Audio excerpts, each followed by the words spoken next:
في ناس أول لما تقول لها أوروبا بيتخيل رواتب أعلى وحياة أفضل ومستقبل وجنسية، وفي ناس تانية أول ما تقول لها الخليج يقول لك ضرايب أقل وتحويش أكتر وتجميع رأس مال. الحقيقة إن الاتنين بيقولوا لك نص الحقيقة ومحدش بيقولها لك كاملة، لأن أصلا سؤال الخليج أفضل ولا أوروبا أفضل بالنسبة للمغتربين هو سؤال غلط. المفروض تسأل سؤال بعد 10 سنين هتخرج بإيه سواء من هنا أو من هنا، وتعالى نحسبها ونخليها نقطة نقطة ونتكلم فيها. وأول نقطة واللي تهم ناس كتير وهي الدخل الحقيقي. في واحد في اوروبا تلاقيه بياخد من 3 ل 4000 يورو، على الورق الرقم ده قوي جدا، ولكن تعالى بقى للمعيشه وللواقع. ان الثلاث او ال 4000 دول في منهم من 30 الى 40% رايحين ضريبه على الدخل، والباقي ايجارات وانترنت ومواصلات وتامين صحي بيدفع شهريا. فتلاقي ان في الاخر المرتب بتاعك صفصف على حاجات يمكن تكاد تكون تافهه، او انك تعيش على القد، مش هيكون عندك تحويش ولا ادخار. نيجي بقى للخليج من ناحيه الرواتب. ممكن شخص تاني يكون على الورق راتبه اقل بكتير، 5 6000 ريال سعودي، درهم، ايا كان العمله اللي هتحسبها بيها، ولكن الاربع 5000 درهم او الريال دول لما تيجي اخر الشهر تجمعهم تلاقي ان هو معاه فلوس اكتر من اللي عايش في اوروبا. لان اول حاجه اقامته بتكون على الشركه، ومعظم الناس بيكون عندها سكن لو هم عزاب وبيكون على الشركه، وبدل المواصلات على الشركه. وفي نفس الوقت والنقطه الاهم هو ان مفيش ضريبه على دخل الفرد، يمكن باستثناء عمان بس اللي طبقت الموضوع ده مؤخرا. ففي الخليج واوروبا اول نقطه اتوقع ان ممكن تكسبها الخليج بسبب الدخل الصافي اللي هتعرف انك توفره اخر السنه. نيجي للنقطه الثانيه ودي بتهم ناس كتير قوي، وهي الاقامه القانونيه. انت في الخليج مربوط ومرهون بضغطة زر من الكفيل او من المسمى الجديد صاحب العمل، فبالتالي انت حياتك وحياه اسرتك مرهونه بضغطة زر. ممكن شخص ما بيخافش ربنا يخرج لك نهائي، او نعمل فيك مثلا زي بلاغات الهروب اللي بنشوفها، او كل الكلام ده كله. فبالتالي النقطة دي تكسبها أوروبا بشكل واضح بنسبة 100%. لا في كفيل ولا في حد ضامن فيك ولا في حد متحكم فيك ولا في أجازتك ولا في خروجك ولا في دخولك.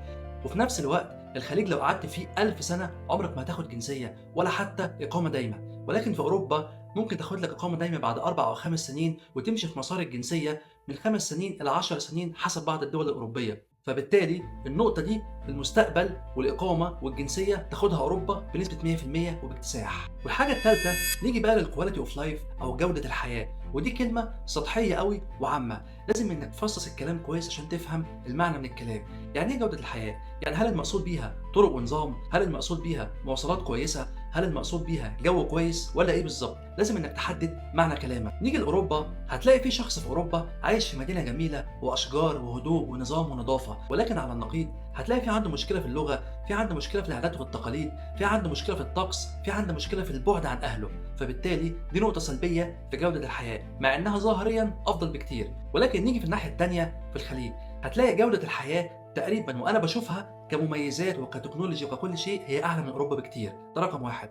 رقم اتنين قربك من أهلك. انت لو في اي دوله خليجيه فممكن ساعه او ساعتين او 3 ساعات ماكسيموم تكون في بلدك العربيه الثانيه، بالتالي قربك من العيله وقرب العادات والتقاليد وانها دوله اسلاميه فدي بتفرق كتير معاك في جوده الحياه. والنقطه الرابعه والاهم وبتفرق مع ناس كتير متجوزين وهي نقطه الاسره. لو انت شخص اعزب او سنجل مش هيفرق معاك تعيش في اي بلد فيهم، ممكن انك تمشي امورك، ولكن لو معاك اسره هيكون معاك شقه كبيره وهيكون معاك تعليم وهيكون معاك تامين صحي وهيكون معاك مدارس. ففي المعادله دي هتكون ارخص في اوروبا وافضل بكتير من الخليج، لان في الخليج هتعاني من مشاكل الاقامه بتاعتهم وهتعاني من مشاكل التعليم، ولو انك عاوز تعلمهم تعليم قوي وتعليم انترناشونال هتدفع فلوس كتير قوي سنويا. فبالتالي النقطه دي تكسبها اوروبا وباكتساح، لان التعليم في اوروبا مجاني، الصحه مجانيه لحد الهاي سكول او لحد بدايه الجامعه، بعد كده بتكون بفلوس. وفي بعض الدول الاوروبيه التعليم فيها الجامعي مجانا، عكس الخليج مفيش اي حاجه في التعليم مجانا. في الاخر لازم تعرف انت هتضحي بايه مقابل ايه، لان الحياه كلها تضحيات